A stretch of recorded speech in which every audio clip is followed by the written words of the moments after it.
Hi everyone, in front of me I've got Realme 13 Pro Plus, and let me share with you how to reset all settings on this device.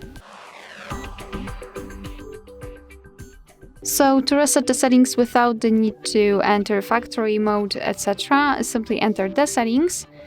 And let me show you the full path. After entering the settings, you have to scroll down to the very bottom to find System and Update. Then let's tap on Backup and Reset, and tap on Reset Phone.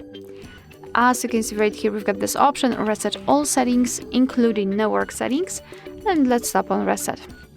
Your device will inform you that this operation cannot be undone, so be aware and then tap on Reset. And now we have to wait until our device will simply reset everything. And as you can see, it has been done. Alright, so that will be all. Thank you so much for watching. Please hit the subscribe button and leave the thumbs up.